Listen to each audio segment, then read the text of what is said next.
Welcome back, ladies and gentlemen. We're speaking with Jason Jorjani about his book Prometheus and Atlas, a fascinating book where he deconstructs the nihilistic materialism and rootless rationalism of the modern West that has, suppressed the spectral, that, the idea of something which is more metaphysical. Jason explained this in the first hour, and of course how we also kind of in unison with this have lifted up. We've been attached to Abrahamic religions, Semitic traditions, favor them over our own, and kind of turn our back on our own tradition. And of course, what consequences this have. There's a lot of work that is important. A lot of this work that's important to us in these times. And again, we're really just kind of introducing the topics here and try to put this in perspective for you. It's a lot of complex ideas and a lot of important aspects that Jason has tied together in the book. But as we kick up the second half here, Jason, there's many more things we have to get to and many more things we want to get out. But we kind of titled this Worlds at War Over Earth. We talked about this idea of kind of a colonialism that's inherent within technological progress. But pick up for us here, and let's really dive into the next segment of the show here, Jason. Yeah, so one of my chapters is titled that, and what it has to do with is where we left off in the first half about tribalism and colonialism.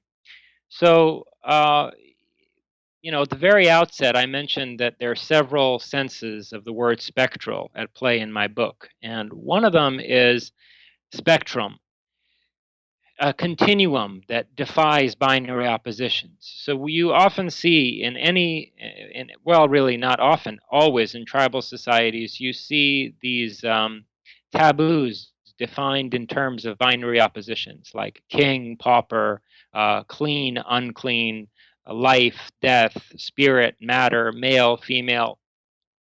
And the spectral, in one sense, is what is between and lies beyond these binary oppositions. It's the chaos against the background of which these constructs are raised up. Every society needs to develop some kind of order out of that background chaos. And what I'm trying to suggest in this book is that the specters of Prometheus and Atlas are like the totems of our civilization. So the power of technological science is not on account of some value-neutral objectivity, not because it provides us with an untainted, pure access to the nature of reality, but because our way of organizing chaos in practice is simply more powerful than that of any other human cultures. And it has the capability to assimilate and reconstruct other cultures. Yeah, we've seen this so many times, right? The technology, it's like the cargo cults and stuff like this, right? That's a good example of it. That's right.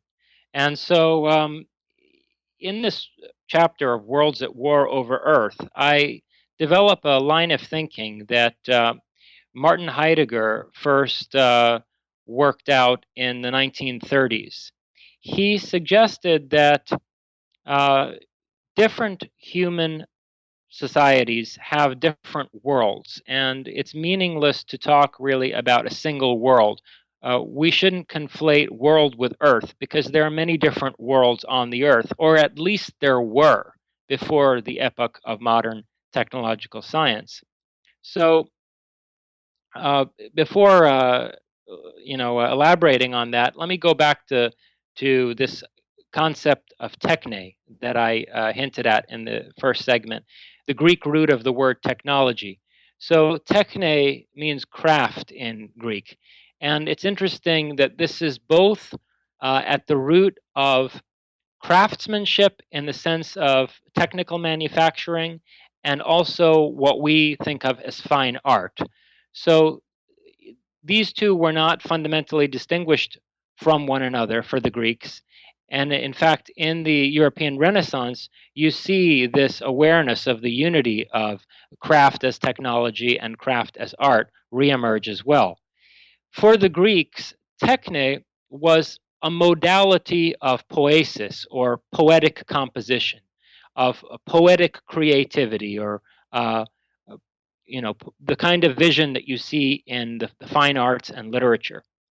So what Heidegger suggests is that one way to, well, not one way, but the way to get out of an alienating, nihilistic, instrumentalizing relationship with technology is to approach technology from out of aesthetic intuition, to see technology as a form of art in a sense. Every society has its architectonic, its essential patterns, its tone and mode set up by great poets, artists, and architects.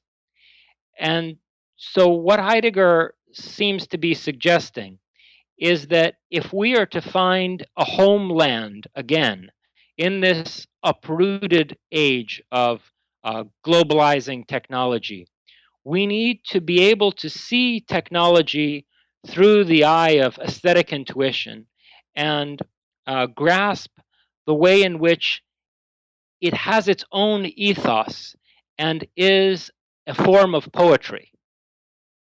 And so this is why I reach into the mythos of Prometheus and Atlas in order to suggest that actually technological science has a unique poetic vision at its root.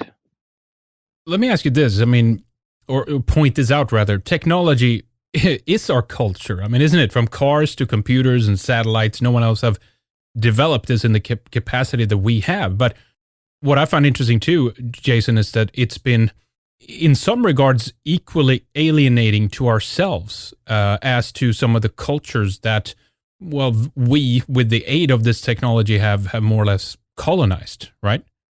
Yes, it's because we have an unreflective relationship to technology. The demonic power of these archetypes is acting through us rather than us being aware that we have this power to restructure not only the physical world around us, not only remodel our environment like an atlas, but also to re-engineer, let's say, our genome, like Prometheus, the genetic engineer of the human race. So once we become aware of these as our own capabilities and stop, experiencing the power of technology like someone in a magnetic trance, like a sleepwalker, then we go from being someone who's a medium, demonically possessed by these archetypes, to someone who identifies with these archetypes in a way that then allows us to modulate how we express them and in what ways we apply their creative power. So there's a dual nature to the properties of these archetypes. They're just not, either good or bad, right? It's how we apply them, or I guess if we understand them, maybe that's a better term for it. Yeah, you cannot ever separate genuine creativity from destruction. So, the triumph of the technological society is, in essence, the outcome of a world war. The ethos of our world has been engaged in a colonial struggle with the worlds of various peoples across the earth, and even within Europe itself. Let's say the process by which the Celts or the Germanic tribes were integrated into the framework of knowledge that reached its zenith in the classical Greco-Roman period. This is, in essence, a world war, and so technological science, again, is not something value neutral. It is the most powerful way of engaging with the environment and with human existence. I've been looking at not subjects, but fields such as transhumanism for many years, and been terrified at the consequences of it, of where that might be going. if we don't bring in this conscious aspect into it of why are we doing these things unconsciously if we drive them. Do you think there is a tendency for us to be, as you imply in your wording, demonically possessed by these forces, and that it will end up taking us down a path that we never intended unless we have a kind of a clear-cut idea of why we're going in this direction? Yeah, I mean, everything rests on the unless there. I don't think we're fated to go in any direction, any particular direction. But what's important is that when it comes, let's say, to biotechnology, to think that we should just reject, embryo selection or even germline genetic engineering as a whole, that we should just, for fear of how these technologies might be misused, ban any application of them, is first of all unrealistic, and second of all self-destructive, because you can see very clearly that, for example, the Chinese society and the Chinese government have embraced using these emerging biotechnologies for neo-eugenic purposes.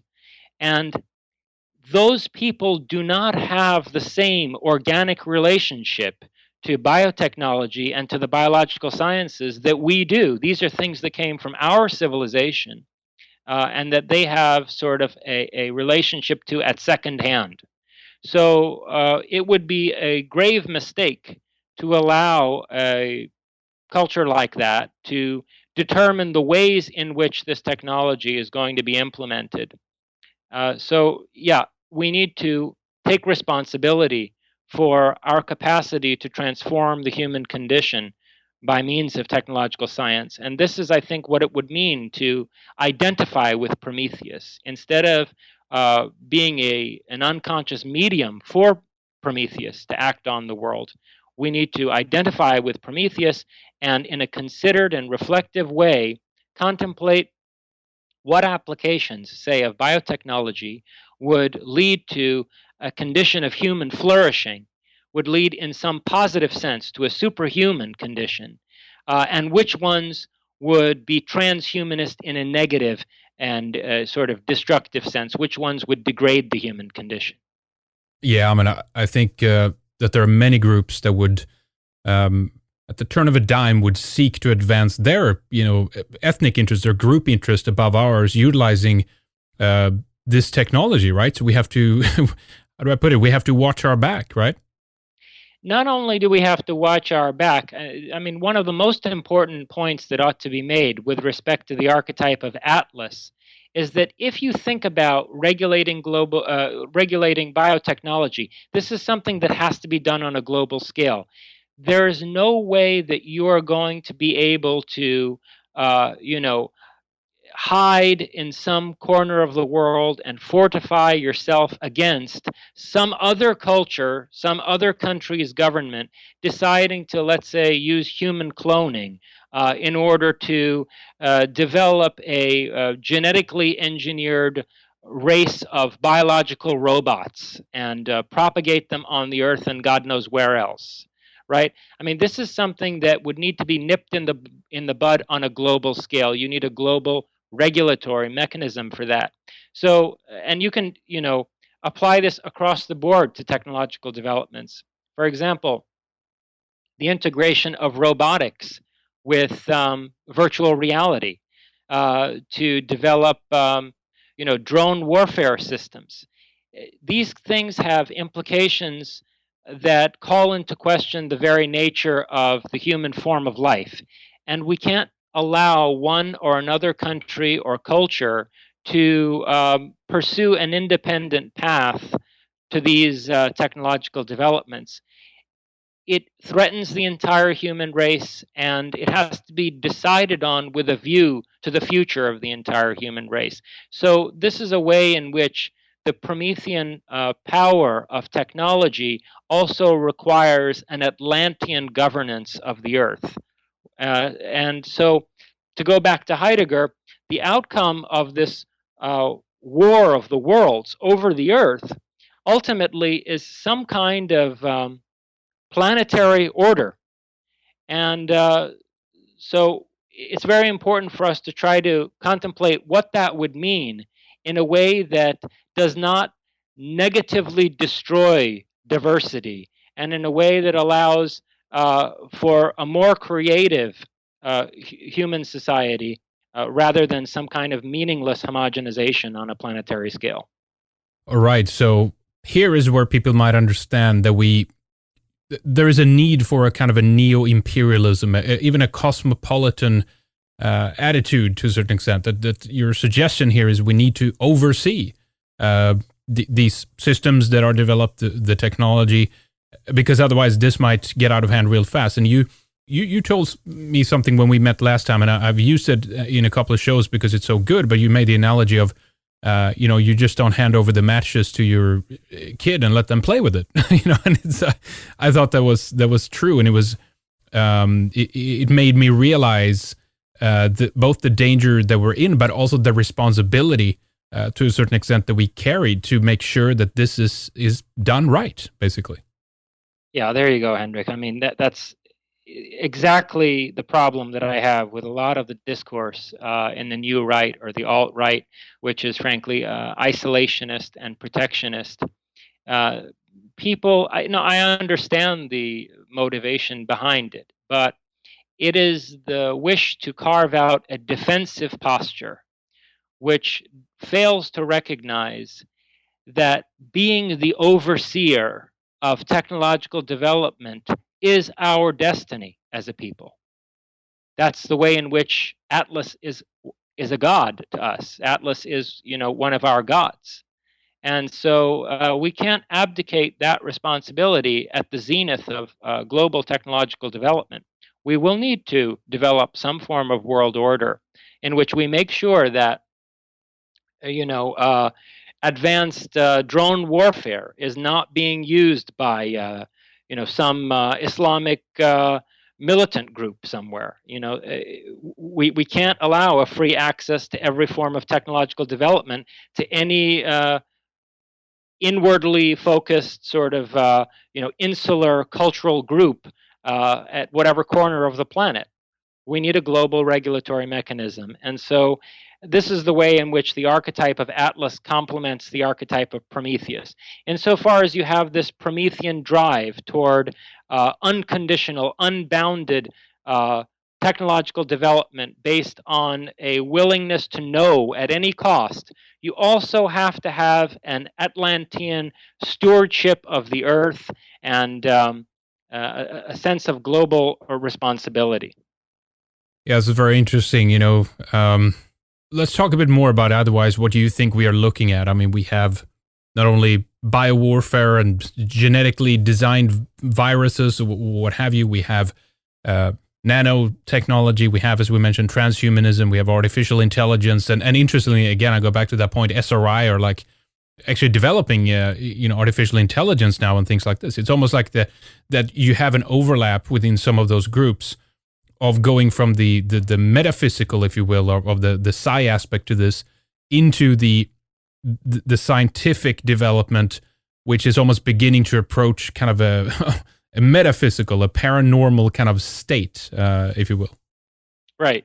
Well, I think that the way the two are connected, the way more mechanistic technological development and something like psi research are connected, is that although for the reasons we discussed in the first half, there's been this adamant insistence on burying the data from parapsychological research for well over a century now.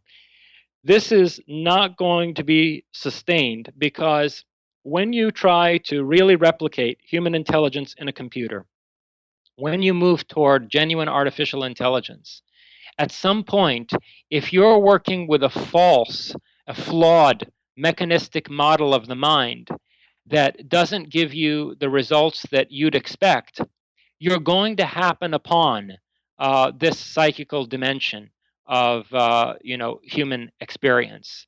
They're going to have to take things like ESP seriously simply because without doing that, certain problems, let's say in artificial intelligence research, are going to remain unsolvable.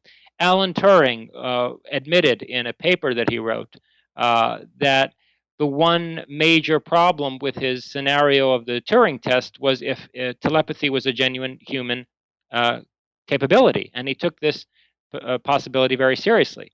So I think that the spectral revolution is going to become inevitable as we approach what some call the technological singularity, as robotics and AI research and so forth move toward an attempt to really replicate human capabilities in a machine and then spectacularly fail.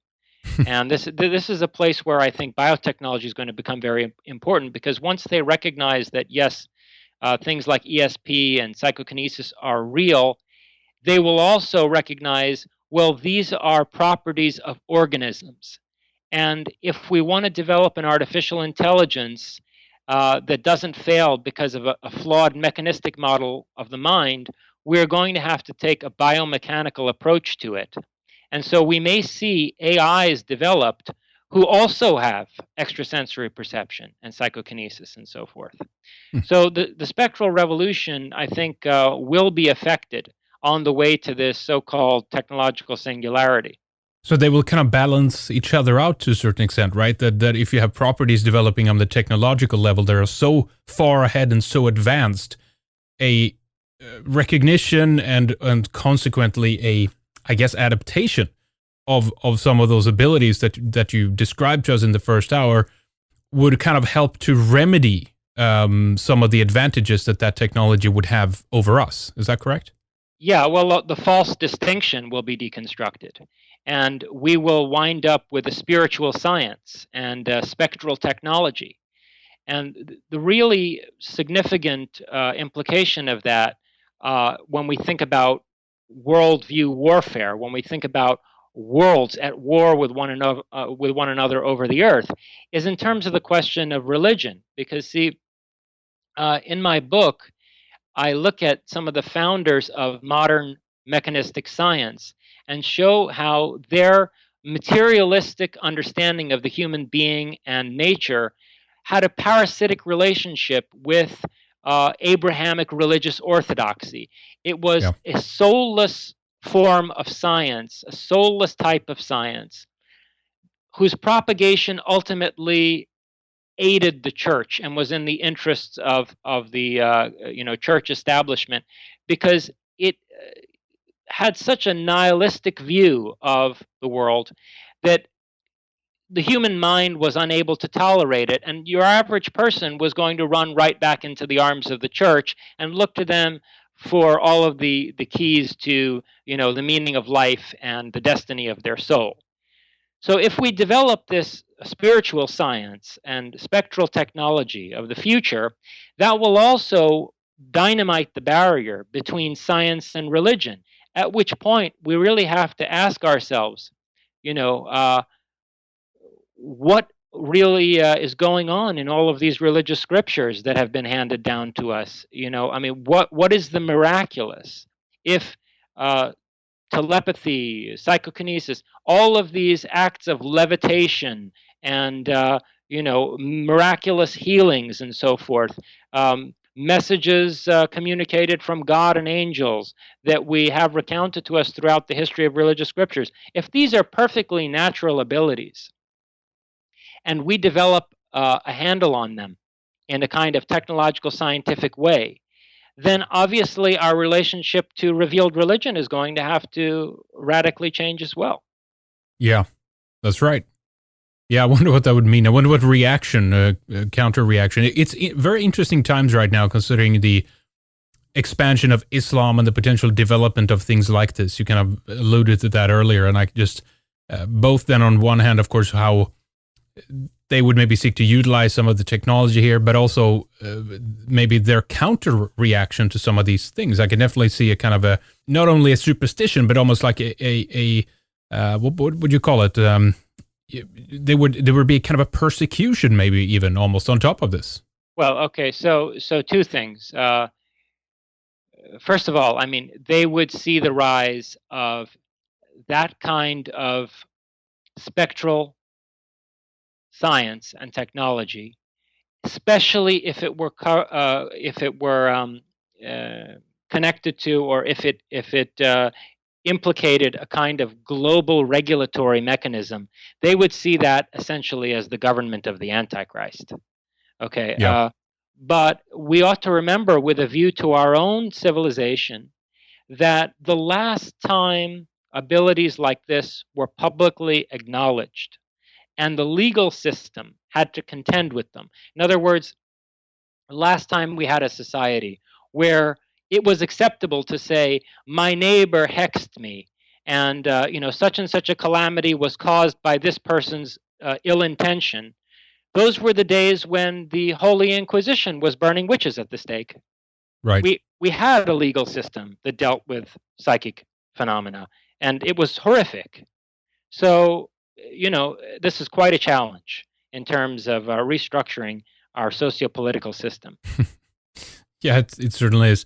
Now, tell us, I don't want to jump ahead too much in some of the aspects here. There's an endless string of questions that I find interesting here, but tell us a bit more about truth as a representation or mirroring versus truth as an unconcealment or a discovery.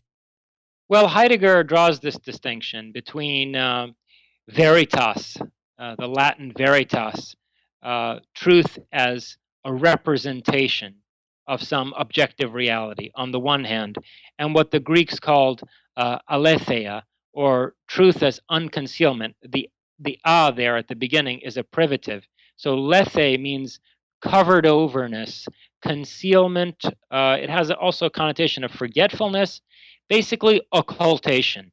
And so aletheia is like a revelation or disclosure or discovery. Heidegger suggests that this is the kind of truth that poetry has. Only a person really unreflectively brainwashed by the most instrumentalizing relationship with technology doesn't appreciate the fact that in great poetry there's truth, that great works of art have a truth to them, that they open up the world or disclose it in a certain way. And beyond that, Heidegger argues, and I agree with him and appropriate this element of his thought, that this is our more primordial relationship with truth. And we talked about instinct earlier. Insofar as we're able to retrieve anything like animal instinct with all of its psychical capacities, it will be through cultivating aesthetic intuition, through cultivating the kind of relationship with truth that artists have.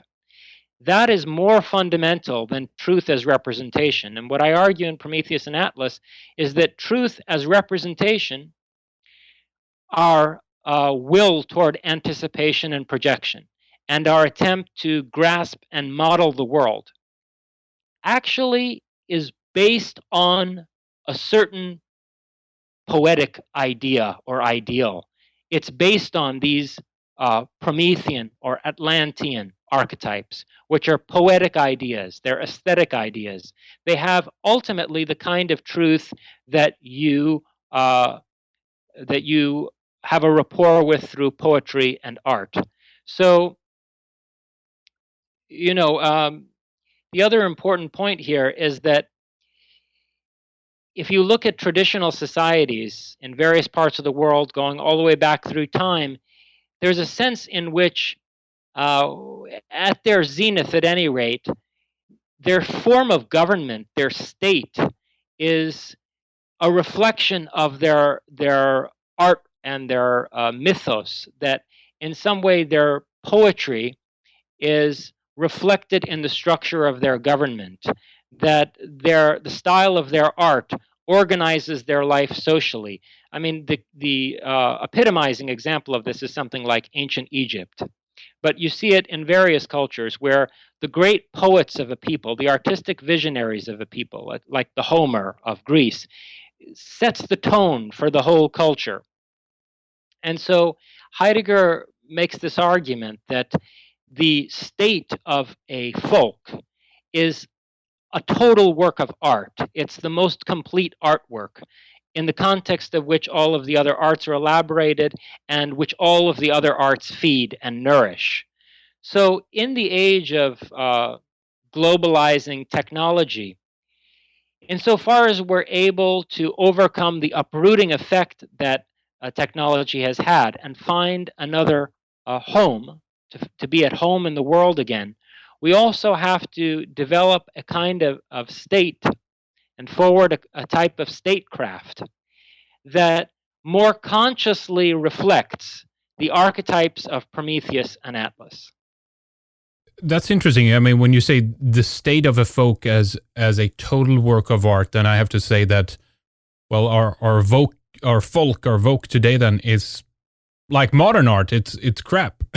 Well, it's like the worst of modern art. Yeah, exactly. It's like what you see on the walls of the Whitney at the biennials. It's yeah. And that's not an accident. And in fact, that underlines the appropriateness of Heidegger's comparison there. So. Yeah, it's exactly right. Yeah, fascinating. I mean, that's and when you say war with other worlds over Earth, I mean, there's many things that come to mind about that, but obviously, I think that what you're describing here as well is also a coming conflict over finite resources and territory, especially if we have continuous population growth that we have right now. Yeah, absolutely. And so, but of course, technological development has some bearing on that as well, on the management of resources, finite resources. So yeah, definitely. Look, the bottom line is that when I talk about the Atlantic archetype or the archetype of Atlas as cosmopolitan and the Promethean quest for knowledge and technological innovation as requiring in some way a cosmopolitan world order, I'm not saying, let's all just get along. Right. Islam has no place in that future, for example. Okay, I mean, Islam is a religion that implicates within itself its own political system. The Quran is a political constitution. I did my master's work on this at NYU, comparing Enlightenment political thought to the Quran. And, I came to the conclusion that, of course, the paradigm of universal human rights has its own problems. We could have a whole discussion on that. But right. I came to the conclusion that, for example, it makes no sense to, tolerate Islam under the pretext of a freedom of religion, because this book, the Quran, is a political constitution whose basic tenets fundamentally conflict with the precepts of universal human rights. So it's completely self-undermining, right? At any rate, the point is that in a world governed by Atlas, metaphorically speaking, right? In a world that has consciously embraced the Promethean spirit of scientific exploration and discovery, there is no place for Islam. Or for that matter, there's no place for, the kind of relationship to knowledge that all of the Abrahamic religions exemplify. Yeah, that's a good point. And, speaking to that for a moment here, different systems that we have right now, both clashing with each other already, like Islam as it's invading into Europe. Does our modern liberal values or the regressive modernity, if you will, how does that fit into this picture? Is it something that inhibits or encourages kind of the solution here that you're talking about? Where is the liberal values? Where's its place in all of this? Well, I mean, I wouldn't say it inhibits. It's a stage of decadence and decline and disintegration that is really the culmination of the nihilistic and destructive aspect of global technological development. Heidegger says in this interview that he gives toward the end of his life, he gives this interview with the Der Spiegel, a magazine, which he puts a moratorium on. He doesn't allow them to publish it until he's dead. Right. And it comes out 5 days after his death, I believe. And in this interview, he says that both capitalism, liberal capitalism, the neoliberal world order, on the one hand, and communism are both nothing other than vehicles for the advance of instrumentalizing technology, of the most uprooted relationship to technology that we can have. So I think, rightly understood that liberalism, like communism, is based on a false conception of the human being and its relationship to nature. And by the way, I mean, another aspect of that we've already touched on, with not explicitly, is that this liberal conception of the human being does not take the sacred seriously at all. The division between religion and the state under the liberal political order, let alone communism's attempt to eradicate human religiosity, uh, is based on a misunderstanding of the spiritual dimension of human being. It's predicated on a denial of the spectral. Right, exactly. A materialistic vision of the human being is presupposed by liberal modern political theory.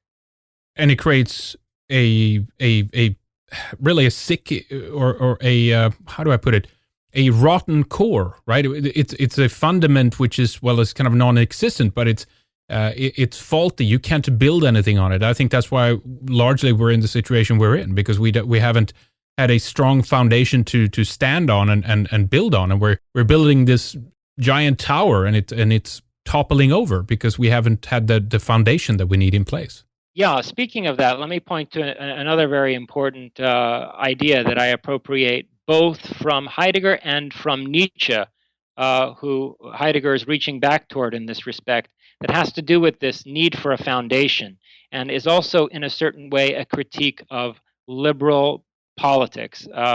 So in one of his earlier writings, Nietzsche develops this idea of three different types of history, three different ways of doing history, three things that history could mean to you. And Heidegger appropriates this in his magnum opus, Being and Time. The three modes of history are antiquarian history, okay, monumental history, and a kind of critical history or deconstructive history. So critical history is what we see prevalent in academia today. Okay, it's the attempt to deconstruct everything, every idea, every theory, every canonical product of our heritage, with a view to analyzing it as having been based on some sort of oppressive social order. So that every kind of metaphysical or even scientific idea or artistic ideal has been predicated on a system of oppression, and you can sort of disenchant people and break the spell of these oppressive ideas on people by deconstructing the great ideas of the past, and having that kind of a relationship to your history and your heritage. And we see this in communism. I mean, this is epitomized by Marx, this deconstructive view of history as a successive series of oppressive organizations of society. Then you've got on the far opposite of that, what he calls antiquarian history. And antiquarian history is the conservatives longing to return to a bygone epoch just as it was. If we could only just bring back that way of life, which was, so pristine and incomparably better than what we have now. There's been really no progress since then. This is a view of history that sees time elapsing in terms of decline always, right? Right. It's a wish to return to a golden age that's always in the past, and to hold on to some fragments of that good life, right? And maybe reconstitute it from out of those fragments, but just in the form that it had in the past. And this is the kind of relationship to history that conservatives have. Nietzsche says that what ought to be the dominant rapport with history is something he calls monumental history, namely a relationship to a living heritage, but with a view to future development, where you reach back to the past, to myth and symbolism and your ancestors' relationship with the sacred, but with a view to setting up monuments that inspire future development. So Yes. this is essentially my project in Prometheus and Atlas as well, to forward a kind of monumental history. Extremely important, of putting things in the right perspective, of course not deconstructing everything, and building it on a foundation which is rootless, if you will, but at the same time being both clever and poignant enough to see through that, of not just wanting to wish to go back to a previous age. I mean, this is really where archaeofuturism comes in, right? I mean, you write about this You in the took book. the words out of my mouth. Yeah. Tell us more about that. Yeah, so it's a funny anecdote. I at some late stage in writing this book was trying to come up with a single concept that would encapsulate my way of thinking, especially with a view to this notion of monumental history. And I came up with archaeofuturistic. And I Googled this to see whether, this had been a term already used by anyone. And I happened upon the work of Guillaume Faye. And I'm not really very familiar with his work. It's something that I have on my list to get around to delving into. But evidently he beat me to coining this. And right. So, yeah, I think that's what it is. Our civilization is archaeofuturistic, or at least ought to be. And that's also a good description of what the project of Prometheus and Atlas is aiming at. A futurism that reaches into the primordial archaic heritage of our civilization for the sake of a dynamic future development.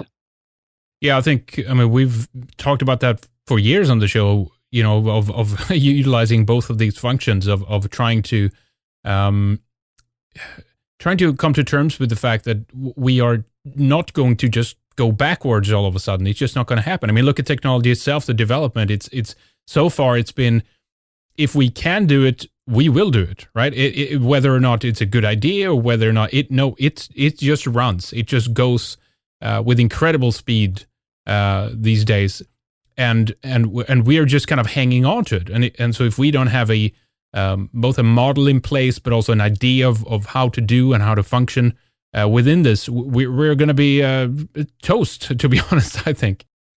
Well, not only is it impossible to go back, not only is it futile to long to go back and have this antiquarian relationship with history, it's simply not who we are. What makes us unique among the various cultures of the earth is precisely our Promethean vision of the future and our aim toward a utopian society, our will to remake the world and the human form of life. That is what's ultimately so distinctive about our civilization. That's what makes it Promethean.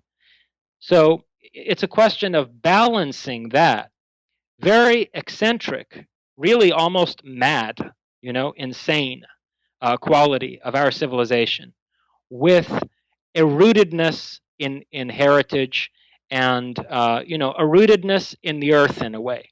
So we need to reflect very carefully on what the implications of certain technological developments are for society, above all in terms of the spectral revolution. And we also need to exercise a good stewardship on a planetary scale of how various other cultures are going to be employing these technologies whose development we are largely responsible for. Yeah, it's very, very interesting, this, Jason, this aspect here. I mean, we have pushed to progress and to change and transform and move forward to at any cost, really. I think it's a very unique trait where other cultures maybe are absorbed to a certain extent by this phase, by this process, and then when we get out of there, it's almost like that they end up in a cultural freezing to a certain extent, many of them. they kind of stay in that mode, while we go so fast and so quickly forward into the next thing that we lose sight of where we've been. Right? It's very interesting, and it's clear that this is unbalanced. It's clear that without some kind of footing, this is not going to end well. Yeah, that's right. So, tell us a bit more about. I think this is a good time to talk a bit more about mercurial hermeneutics. So, I mean, this really is a question of what we've already, broached in terms of the relationship between science and religion and how that will be altered by the spectral revolution.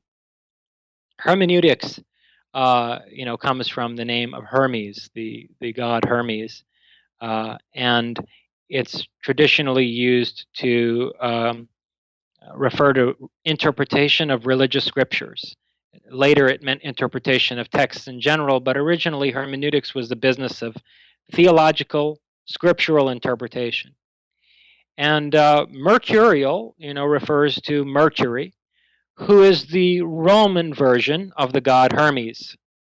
So I developed this concept of a mercurial hermeneutics, which is sort of a doubling of the name of Hermes. And the idea is that once we look at the history of religious revelation, I was about to say once we look at our religious scriptures, but what I mean is once we look at the events that have transpired in various cultures throughout time that are documented in those scriptures, with the understanding that what have been in the past taken to be miracles are actually natural abilities and phenomena that we can get a grasp on scientifically, so long as we leave the mechanistic and materialistic paradigm behind. Then we have to begin to wonder what kind of intelligence is addressing us, throughout the history of these revelations. What kind of being are we engaged with, throughout the history of the Abrahamic religious revelations in particular? What motivates it? What's its characteristic pattern of behavior? How has it deconstructed and reconstructed societies, and to what end? And what will the future of our relationship with this intelligence be once we have, as it were, looked behind the curtain? Once we've seen the man behind the curtain, as it were, and the Wizard of Oz, is standing there in front of us for who he really is. Right. Yeah. I mean, you go into this in the book as well, and talking a bit. We alluded to it a little bit in the first hour, but it's an interesting aspect of what do we call it? This archontic force, this the demiurge, this other aspect that we've been dealing with and struggling with for such a long time. Is this just another archetype, or is there something more to this? How do we go about trying to, I don't know how to put this, not defeat it or throw it out of the way, but we have to understand it, right? Have to understand the force of what it is and how it affects us before we can have a solution to it, right? Right. Well, William James comes up a few times in my book, and in addition to being this great philosopher and founder of modern psychology, but by the way, he always gets screwed in that respect. People think somehow Freud founded modern psychology. No, okay. William James is the founder of modern psychology, if you want to identify one single figure. And there's an agenda behind that too, but let's not go down that road. At any rate, so William James also advocated this very, for that time, unusual approach to hermeneutics, or interpreting religious scriptures. Having studied these psychic phenomena so closely and carefully, he recognized the possibility that the various miraculous events and encounters with superhuman beings that fill our religious scriptures might actually be, albeit somewhat distorted, dimly recollected historical events. And, really they fall on a continuum with mediumship in the 19th century, with witches and sorcerers in the Middle Ages, and what they were purported to have been involved with, what kinds of activities they were persecuted for.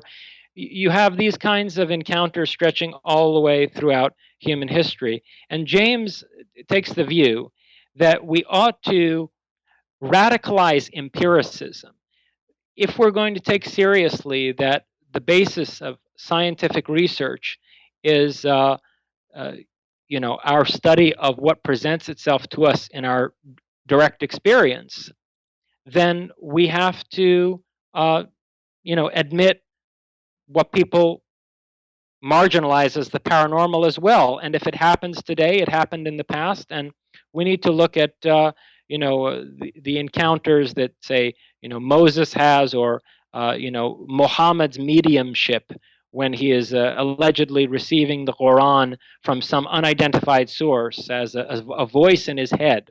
We need to look at those against the backdrop of more contemporary cases of mediumship and psychic ability. And when we do that, we come to the conclusion that people's ignorance of these abilities has been manipulated in order to get them to comply with very strange, legal norms, very, I would say, frankly, sadistic political mandates, simply because they are impressed out of their wits. They have their minds blown by displays of uncanny abilities that we ourselves could potentially, understand in a more scientifically adequate way. So an intelligence, I think, has been manipulating us throughout the course of human history with a view to restructuring societies. I could go on, at length. I won't, but about what catastrophic destruction the rise of Christianity wrought on the edifice of knowledge in the classical world. We lost, without exaggeration, nearly 99% of the scientific and literary output of classical Greece and Rome when Christian mobs, under direct authorization from the church hierarchy, began torching institutions like the Library and Museum of Alexandria. Yep, definitely. Not to mention, of course, that they took Hypatia and skinned her alive, and burned her as a witch. So yeah, it's remarkable, the reset, the attempt at reboot. I don't think there's an accident that they later down the road put the year 0 on this period, if you will, to signify that that's it. We're starting over. We're removing everything from the ancient world, and we're starting it from our counting, and we're going to control the flow of information. We're going to control everything. I mean, it's remarkable that people, just from an objective view, can't in many regards see that that's what happened. That's what they did. That we had a progression from the ancient world, and all of a sudden this is terribly, violently disrupted, and we find ourselves, as we've talked about now, rootless and aimless to a certain extent after this period has set in. It took many centuries, of course, to put this in place and to have it spread over the Western world primarily, but it's astonishing when you think about it. Yeah, and so what I do in the part of my book on mercurial hermeneutics toward the end there, it's really the crescendo of the book, is in a way that I think religious people of whatever Abrahamic persuasion will find terribly disturbing. I repeatedly juxtapose encounters and miraculous events from Scripture, whether it's the Bible or the Quran, with these really seedy, sort of, contemporary paranormal displays of paranormal ability and close encounters. Like, for example, I talk about one case where the CIA was investigating a medium who claimed to be receiving communications from Uranus. And this entity called Alpha was purportedly delivering these sublime messages from Uranus. And it turns out that in the Enochian language of the magician Aleister Crowley, Alpha means empty.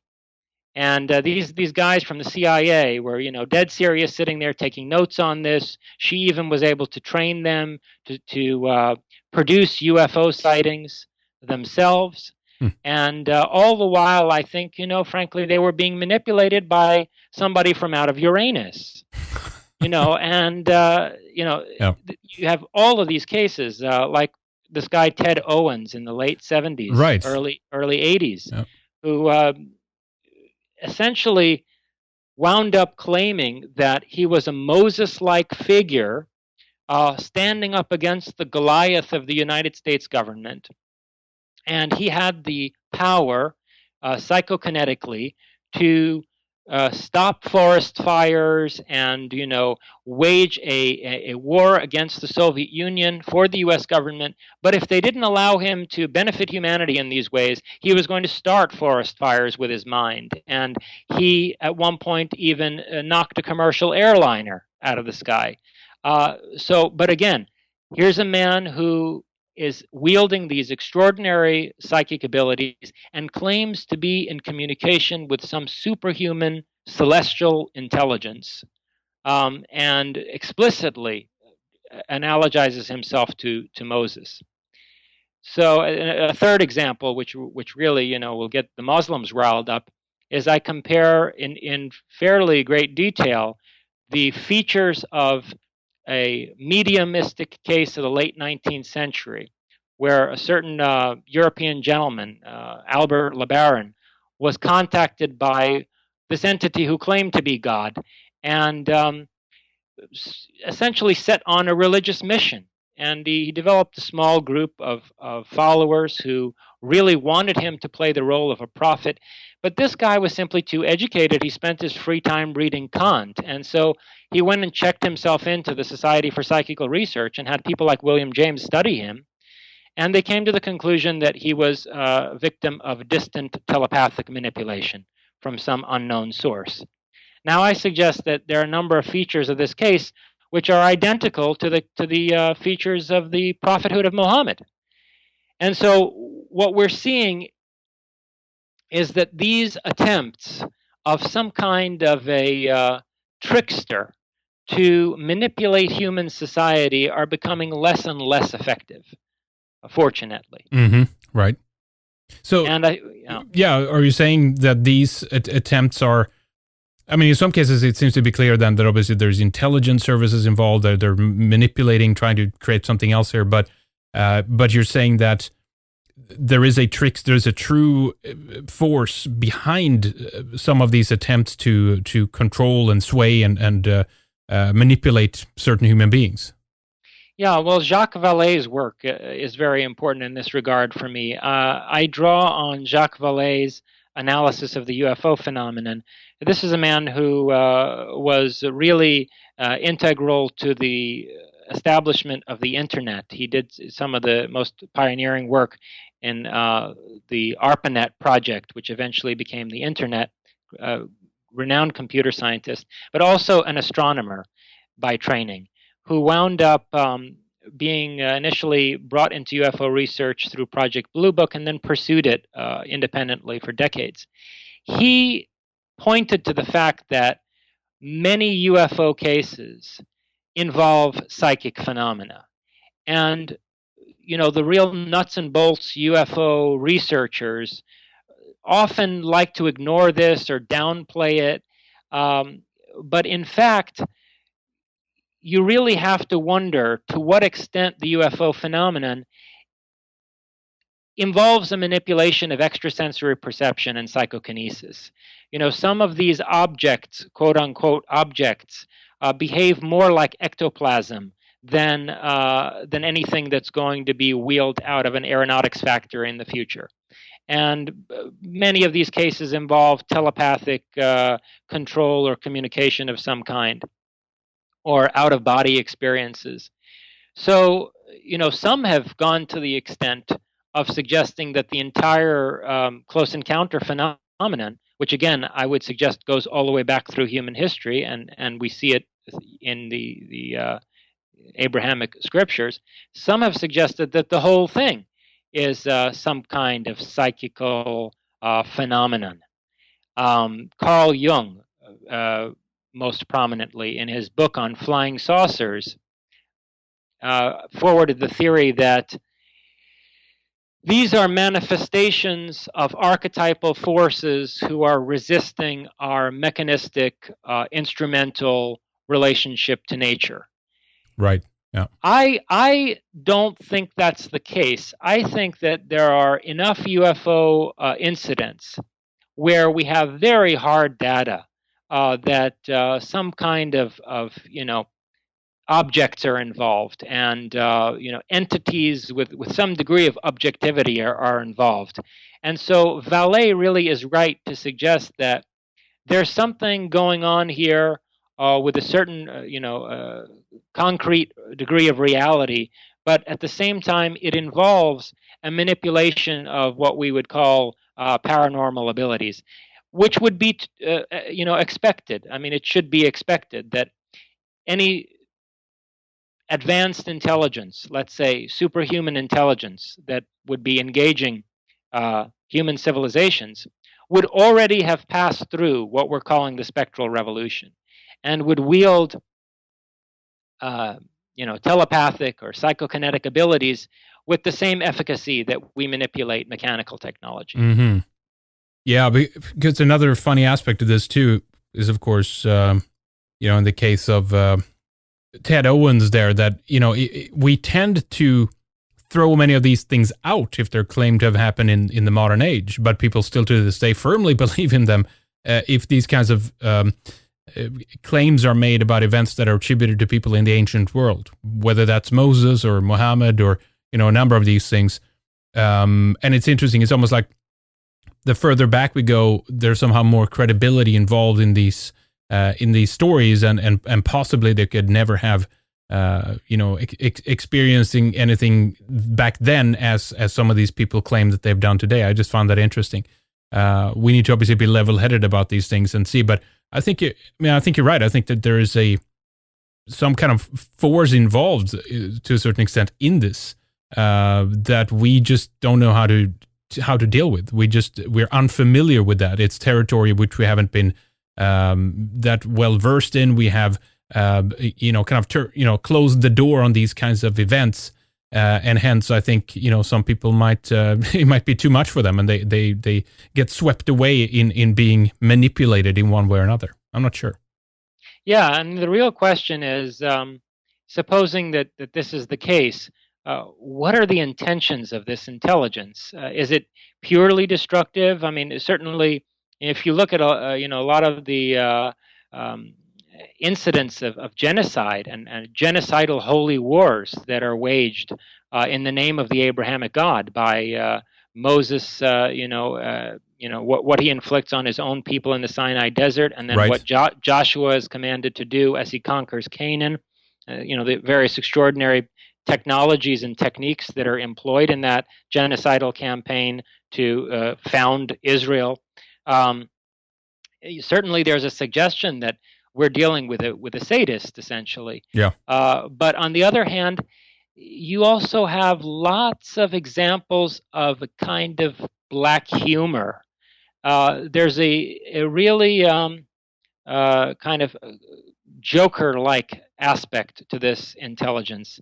If you look at it in modern times, one of the things that I think people have missed with respect to the whole cattle mutilation phenomenon is that in Greek mythology, Hermes is the god of the cattle sacrifice and for ritual preparation of sacrificial cattle.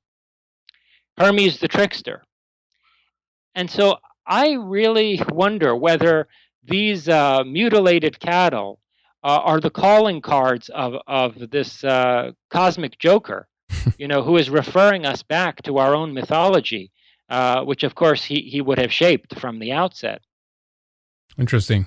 Because if you really analyze this whole cattle mutilation phenomenon, it makes no sense whatsoever. There's no constructive purpose for this. If you were an advanced civilization, you could take the genetic material, that you needed and replicate it ad infinitum using cloning techniques and whatever else, somewhere else, on some other planet or wherever, aboard whatever mothership. So it makes no sense as a resource acquisition methodology. And then if you look at the details of some of the cases, like, sometimes they'll drop a cow off, say wedged between a couple of trees in an area where there are no tracks leading up to the cow. So it doesn't look like anyone could have gotten to that spot to position the cow there.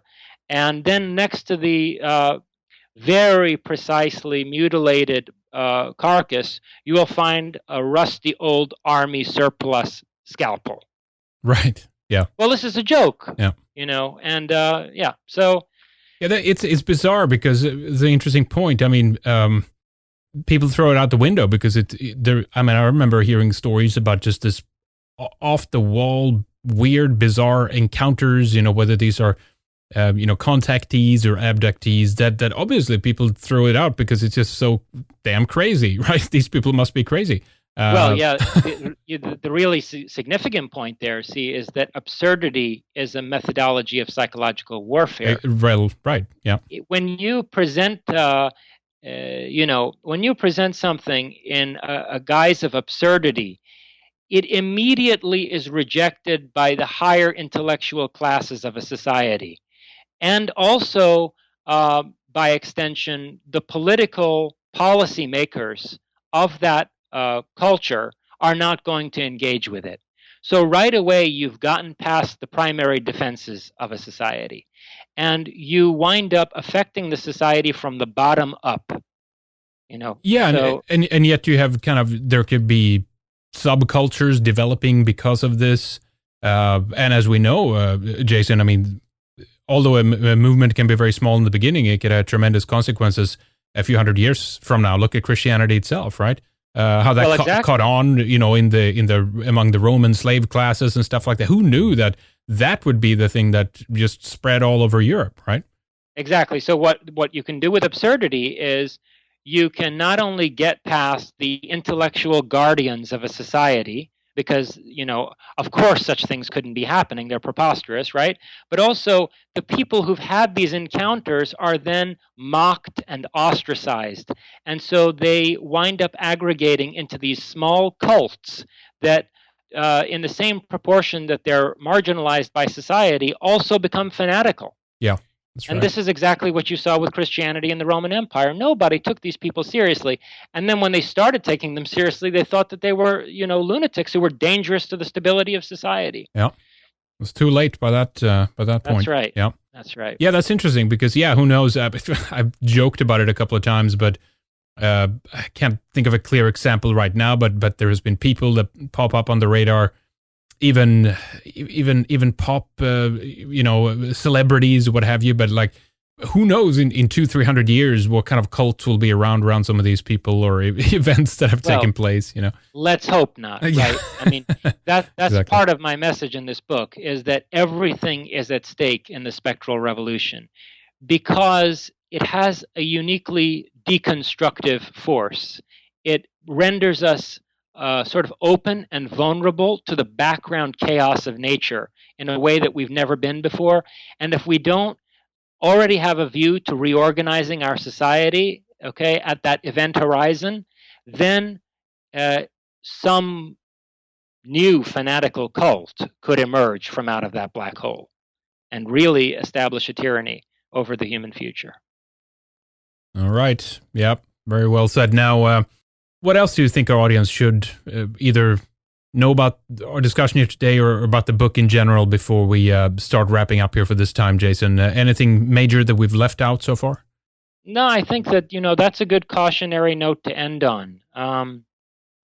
I suppose as closing words, I could refer to the closing words of my own book, um, and I'll reveal the fact that they were inspired by something Colonel Corso said. I don't know if your listeners are familiar with Colonel Corso, but this is a guy who basically gave us a deathbed confession.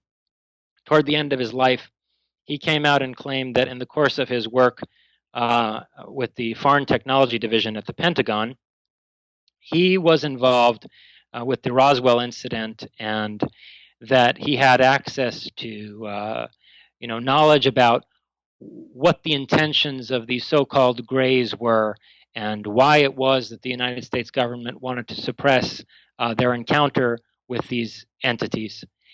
He claimed that the Greys were basically threatening the U.S. government, that they had the American government by the balls because they had created Christ, that he was sort of their creature and part of some long-term plan on their on their end to transform human society. And the United States government knew that if this were to ever get out, there would be basically a collapse of society, that there would be mass hysteria and so forth. And the most interesting thing that Colonel Corso said with respect to the motivations of the Greys was that their ultimate message to us was that a new world was on offer for humanity. A new world was on offer if we could take it. And I transformed this message in the last line of my book, which is, nothing less is demanded of us than the perseverance of an Atlas and the daring of a Prometheus. Mankind is about to be gifted with a new world, but only if we can bear it, only if we can steal it. And obviously this refers to, the stewardship of the earth, the custodianship of science and technology on the part of Atlas, who bears the world on his shoulders, and to the theft of fire by Prometheus from Olympus. So, I end with the question of our relationship to this organizing intelligence, to this trickster behind the curtain, and call us to adopt the stance of Prometheus and Atlas with respect to this Zeus or Hermes figure who's been engaging us throughout the course of our history. All right. Prometheus and Atlas is the book. There's a Facebook page set up for the book that we'll link to, but of course you can get the book on arctos.com or amazon.com. It was a pleasure having you here, Jason. It was a good show. A lot of things to wade through, if you will. There's so much material in the book. I think we could have gone on for another 2 hours, but something I definitely want to do is have you back at some point and do a part 2. And there's other aspects to, the work that you've been doing and things that you're involved in that I think would be really interesting and fascinating to talk more about. So, definitely looking forward to speaking more with you in the future, do some other shows with you. And again, thank you so much for coming on, Jason. It's been a pleasure. Pleasure was mine, Henrik, and I'd love to come back again anytime.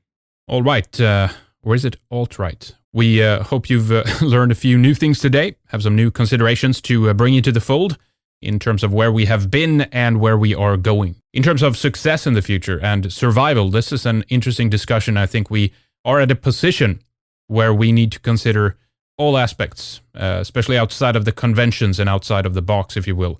Whether this is concerning ESP, psi phenomena, or other aspects that have been hidden from us, I think that bridging a spiritual understanding with the rapid technological advancement is a sound one, especially if we want to be rooted in something that will benefit us, as opposed to just crazy development of technology just for the development's sake. How can this benefit us in the fight in the future? Well, we'll need to find out, don't we? Thank you so much to all our loyal and beautiful members. Much love to you and to yours. I hope to speak with you again next Monday when we will be back with Dr. Andrew Joyce, one of the authors at the Occidental Observer. After that, we have Andrew Fraser on the WASP question, and Lana will be talking with Evalion, who just had her YouTube channel shut down. I think she showed too much appreciation for what the enemies of Europeans, and I'd say humanity at large, have labeled the most evil human being that has ever lived. You know what I'm talking about.